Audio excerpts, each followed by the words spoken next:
नमस्कार, स्वागत है आप सभी का। एफएम न्यूज देख रहे हैं आप और आपके साथ मैं हूं नितीशा बंसल। चलिए शुरू करेंगे देवभूमि उत्तराखंड से जुड़ी खबरों का यह सिलसिला। और सबसे पहले बात होगी इस वक्त की बड़ी खबर की। मुख्यमंत्री पुष्कर सिंह धामी के आज के कार्यक्रम के बारे में हम बात करेंगे। पंडित गोविंद वल्लभ पंत की 135वीं जयंती है आज और समारोह कार्यक्रम में धामी भी शामिल हुए। IRDT सभागार में ये कार्यक्रम हुआ। सर्वे चौक पर ये कार्यक्रम रखा गया था। तो बड़ी खबर इस वक्त की हम आपको बता रहे हैं। मुख्यमंत्री पुष्कर सिंह धामी आज पंडित गोविंद वल्लभ पंत के 135वीं जयंती समारोह में शामिल हुए। इस समारोह में शामिल होने के लिए मुख्यमंत्री IRDT सभागार सर्वे चौक पर पहुंचे। तो बड़ी खबर इस वक्त की हम आपको बता रहे हैं। आज मुख्यमंत्री पुष्कर सिंह धामी पंडित गोविंद वल्लभ पंत के 135वें जयंती समारोह में शिरकत करने के लिए यहां पहुंचे हैं। IRDT सभागार सर्वे चौक पर कार्यक्रम रखा गया था।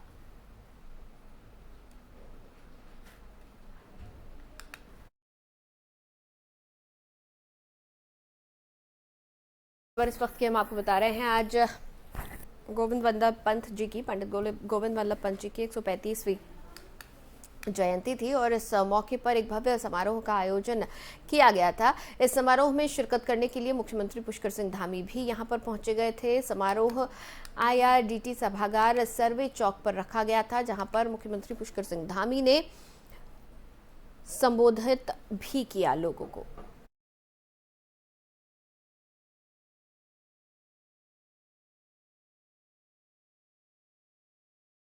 चलिए आगे बढ़ेंगे। एक और अहम खबर, कैबिनेट से पारित हुआ प्रस्ताव। 7000 गतिमान भर्ती होंगी हस्तांतरित। उत्तराखंड राज्य अधीनस्थ सेवा चयन आयोग द्वारा लगभग 7000 पदों पर गतिमान भर्ती प्रक्रिया राज्य लोक सेवा आयोग को हस्तांतरित करने के संबंध में आज कैबिनेट से प्रस्ताव पारित हो गया है। मुख्यमंत्री धामी ने निर्देश दिए हैं कि भर्ती परीक्षाओं की शुचिता और गरिमा बनाए रखने के लिए राज्य सरकार हर संभव कदम उठाएगी।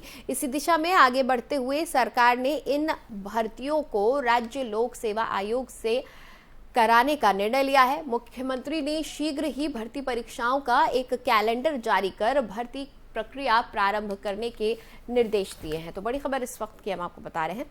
7000 गतिमान भर्तियों को हस्तांतरित करने का फैसला लिया है सरकार ने। यहाँ पर उत्तराखंड राज्य अधीनस्थ सेवा चयन आयोग द्वारा ये फैसला लिया गया है। तो कैबिनेट से पारित हो गया है प्रस्ताव।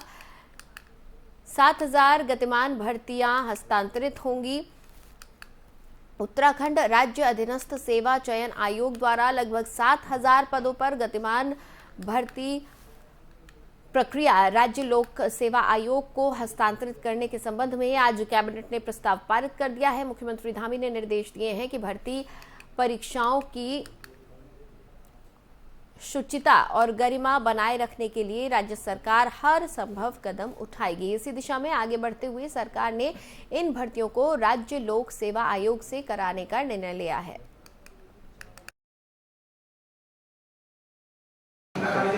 देखिए, लंबे समय से हमारे सभी नौजवान युवा, हमारे बेटे बेटियां जो रोज़गार की तलाश में थे, उनको निराश नहीं होना पड़ेगा। हमने आज कैबिनेट में फैसला लिया है कि जो अभी तात्कालिक रूप से 7000 भर्तियां जिनको अधीनस्थ सेवा चयन आयोग से होना था, वहां पर जांच इत्यादि होने के कारण से उन भर्तियों में कोई विलम्ब न हो, इसलिए 7 की 7000 भर्तियाँ लोक सेवा आयोग से जल्द कराने का हमने निर्णय लिया है। सर, आज खिलाड़ियों के लिए भी जो प्रोत्साहन राशि सर आपके द्वारा बढ़ाई गई है, सर किस तरीके से देखते हैं सर आप खेल को लेकर? आप हमारी सरकार युवाओं को प्रोत्साहित करना चाहती है, युवाओं को आगे बढ़ाना चाहती है, वो और बेहतर खेलें और अच्छा प्रदर्शन करें, वो देश के लिए, प्रदेश के लिए अधिक से अधिक मेडल प्राप्त करें। इसको लेकर उनकी प्रतिभाओं को निखारना है और हमारे यहाँ युवा प्रतिभाओं की कमी नहीं है। इस दिशा में जहाँ हमने अपने खिलाड़ियों के लिए बेहतर जो हमारे खेल प्रशिक्षक हैं उनकी भी हम व्यवस्था करी है और भी जो भी प्रावधान होंगे हम करेंगे। हम नई खेल नीति भी लेकर आए। नई खेल नीति में भी हमने प्रावधान किया कि जो बच्चे हमारे जिनके अंदर योग्यता है, क्षमता है, प्रतिभा है, उनको किसी भी प्रकार से वो आगे आने चाहिए, उनको पीछे नहीं रहेंगे। इस प्रकार से हमने नई खेल नीति में भी व्यवस्था की है और अभी हमने उनके लिए खेल पुरस्कारों की धनराशि भी बढ़ाई है जिससे कि उनका मनोबल ऊंचा हो और वो अच्छा खेलें। इसी खबर पर ज्यादा जानकारी के साथ मेरे सहयोगी अजय पांडे फोन लाइन पर मेरे साथ जुड़ चुके हैं। अजय, 7,000 गतिमान भर्तियों को स्थानांतरित करने का प्रस्ताव पारित हो गया है कैबिनेट से, कितना लाभदायक? देखिए, कैबिनेट का ये फैसला जो है ये युवाओं के लिए काफी महत्वपूर्ण फैसला है, क्योंकि इससे पहले कई परीक्षाओं में धांधली के आरोप लगे हैं और उसकी इस समय जांच चल रही है। मुख्यमंत्री पुष्कर सिंह धामी पिछले दिनों ये संकेत दे चुके थे कि अगली जब कैबिनेट की बैठक होगी तो उस बैठक में इस तरह का प्रस्ताव लाया जाएगा। कल एक महत्वपूर्ण बैठक कैबिनेट की हुई थी जिसमें 18 आएगा। हेलो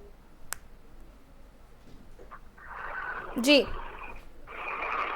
18 बिंदुओं पर विस्तार से चर्चा हुई और उसके बाद से अब चूंकि मुख्यमंत्री पुष्कर सिंह धामी की अध्यक्षता में बैठक में निर्णय लिया गया है कि 7,000 पदों को अब यूजीसी के जरिए जो है भरा जाएगा। और चूंकि अब जिस तरह से यहाँ पर जो बैठकें होती रही हैं उस बैठकों के जरिए जो परीक्षाएं जो होती रही हैं उन परीक्षाओं में तमाम तरह की धांधली भी हुई है। तो ऐसे में मंत्रिमंडल ने अपनी सहमति जताई है और ये कहा है कि युवाओं के भविष्य को देखते हुए ये जो परीक्षाएं होंगी अब ये परीक्षाएं बृहद स्तर पर जो होंगी और उसमें धांधली जैसे जो बात है वो सामने नहीं आएगी। हालांकि इस निर्णय के बाद तमाम युवा इस समय परेशान भी हैं, क्योंकि अब उनको नए सिरे से तैयारी भी करनी होगी, क्योंकि पहले की जो तमाम परीक्षाएं रही हैं कई परीक्षाएं जो है वो रद्द भी हो रही हैं। तो ऐसे में युवाओं को नए सिरे से अपनी एक तैयारी करनी होगी। उस तैयारी के बाद ही अब वो आगामी दिनों में जब परीक्षाओं का कार्यक्रम तय होगा, रूपरेखा तैयार होगा, उसके बाद ही वो परीक्षाओं में बैठ सकते हैं। लेकिन बाकी अन्य राजनीतिक दलों के लिहाज से हम देखें तो सभी लोग इसकी सराहना जरूर कर रहे हैं। देखिए, जो सबसे बड़ी और अहम बात यह है कि उत्तराखंड में जो सरकारी नौकरियां हैं वो सबसे बड़ा रोजगार का जरिया है युवाओं के लिए। या बिल्कुल, देखिए उत्तराखंड की जो भौगोलिक स्थिति है इसके लिहाज से जो है अन्य राज्यों से उत्तराखंड अलग है और यहाँ पर सभी लोग सरकारी नौकरी की ओर टकटकी लगाए रहते हैं। खासतौर पर सेना की ओर उत्तराखंड के युवा ज्यादा रुख करते हैं, लेकिन क्योंकि अब सेना में भी कई तरह के कार्यक्रम तैयार किए गए हैं और उसके तहत यहाँ पर भर्तियां होंगी।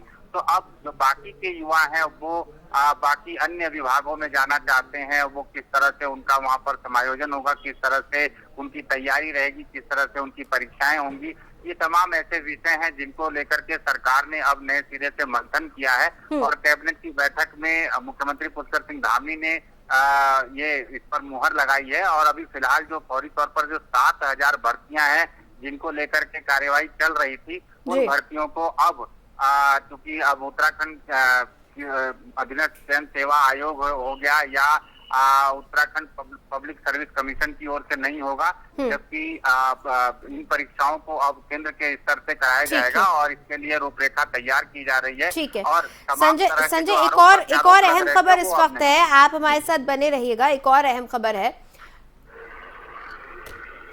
उत्तराखंड कैबिनेट की एक अहम बैठक हुई है, उसके बारे में हम बात करेंगे। आप लाइन पर जुड़े रहिएगा।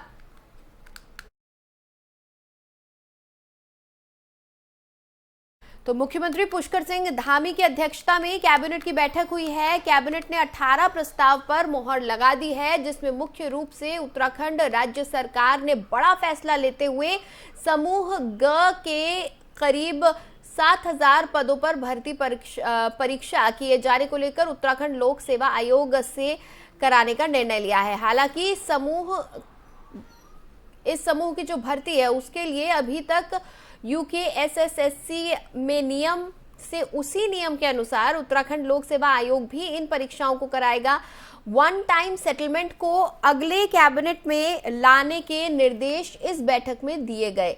जीएसटी के बिल के लिए वित्त विभाग ने एक नया प्रस्ताव बिल लाया है, जिसके तहत लॉटरी निकाली जाएगी और इनाम वितरित किया जाएगा। प्रदेश में कुछ स्कूलों के विलय किए जाने के प्रस्ताव पर मंत्रिमंडल ने मोहर लगाई है।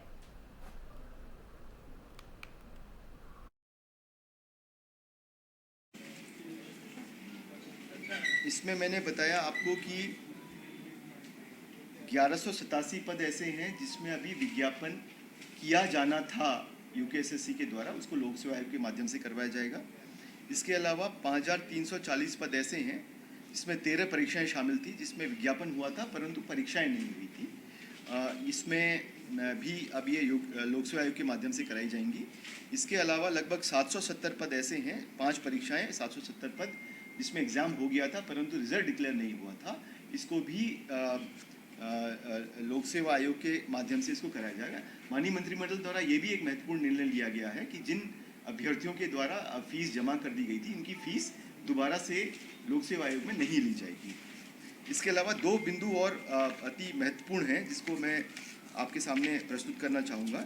एक तो माननीय मंत्रिमंडल ने ये भी निर्णय लिया है कि 17 सितंबर से लेकर के 24 सितंबर तक एक बृहद एक स्वच्छता पखवाड़ा मनाया जाएगा, जिसमें हमारे सभी सरकारी कार्यालय, सभी सार्वजनिक जो स्थल हैं हमारे, चाहे वो खेल का मैदान हो या अन्य सार्वजनिक स्थल हो, सभी स्कूल, सभी महाविद्यालयों में स्वच्छता पखवाड़ा मनाया जाएगा, जिसमें हमारे सरकारी विभाग के अधिकारी कर्मचारियों के अलावा हमारे जो पब्लिक रिप्रेजेंटेटिव्स हैं और जो सामान्य जन हैं उनका सहयोग लेते हुए एक बृहद स्वच्छता पखवाड़ा आयोजित किए जाने का निर्णय लिया गया है। इसमें माननीय मुख्यमंत्री जी द्वारा ये भी निर्देश दिए गए हैं, इसमें सभी जनपदों के जो माननीय प्रभारी मंत्रीगण हैं वे भी जिलाधिकारी से समन्वय करते हुए इस कार्यक्रम को इसको प्रभावी रूप से इसको करवाएंगे।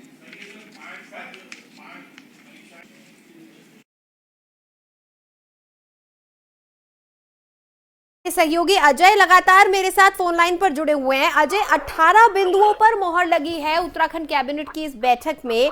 इन 18 में से कौन सी सबसे महत्वपूर्ण बिंदु आप कहेंगे उत्तराखंड के विकास के लिहाज से? देखिए कि जैसा अभी आपने बताया कि भर्ती परीक्षाओं को लेकर के सरकार ने एक बड़ी पहल की है और इसमें एक महत्वपूर्ण बात है कि कई कांस्टेबलों की जो फिजिकल हो चुके हैं, जो भर्ती होनी है, उसमें 5340 पद हैं। 13 परीक्षाएं ऐसी हैं जिनमें इस तरह के आगे के कार्यक्रम हो चुके हैं, तो अब उनकी जो बाकी की स्थितियां हैं, बाकी की जो परीक्षाएं हैं, उत्तराखंड लोक सेवा आयोग के जरिए ही कराई जाएंगी। इसके साथ साथ आवास विभाग में बायलॉज में भारत सरकार और उत्तराखंड के बिल्डिंग बायलॉज हैं जो अलग अलग हैं, उनमें लाभार्थी कोई सा भी इस्तेमाल कर सकता है, किसी भी एक बायलॉज का इस्तेमाल कर सकता है। जीएसटी के बिल के लिए वित्त विभाग ने एक नया प्रस्ताव ले आया है कि बिल लेकर के आप आइए और इनाम पाइए। इसके तहत लॉटरी निकाली जाएगी और जिसकी लॉटरी उसमें निकलेगी उसको इनाम दिया जाएगा। कई ऐसे भवन हैं जिनको लेकर के सेटलमेंट को लेकर के लंबे समय से कवायद चल रही है, उसके लिए आगे कार्रवाई नहीं हो पाई है, तो वन टाइम सेटलमेंट के लिए जो प्रस्ताव है अगली कैबिनेट में लाने का रखा गया है। नगर पालिका की नियमावली में संशोधन किया गया है, खाद्य विभाग ने अपनी नियमावली में भी संशोधन किया है। इसके साथ साथ जो माध्यमिक शिक्षा विभाग में अब प्रमोशन है प्राचार्यों के लिए, उसके लिए भी अब नई प्रक्रिया शुरू की जा रही है और 50% भर्ती जो है वो नई परीक्षा कराई जाएगी, उसके आधार पर ही भर्ती की जाएगी। ठीक है। इसके साथ साथ जुडिशरी विभाग में भी कुछ नामों में बदलाव किया गया है, उनके जो पद हैं, पदनाम है, उसमें बदलाव किए गए हैं। और ठीक है, राजीव गांधी नवोदय विद्यालय के 5 स्कूलों के संचालन के लिए मंत्रिमंडल ने निर्णय लिया है कि अब सोसाइटी के माध्यम से इनका संचालन किया जाएगा। इसके साथ साथ बद्रीनाथ और केदारनाथ धाम में जो मास्टर प्लान के तहत छोटे छोटे काम हो रहे हैं, उन कार्यों को वर्तमान में जो संस्था कार्य करा रही है, उस संस्था को मोटिवेट करके जल्द से जल्द उस कार्य को पूरा करने के लिए ठीक है अजय, ठीक है, प्रस्ताव पर अपनी सहमति जताई गई। ठीक है, बहुत बहुत शुक्रिया अजय इस पूरी जानकारी के लिए।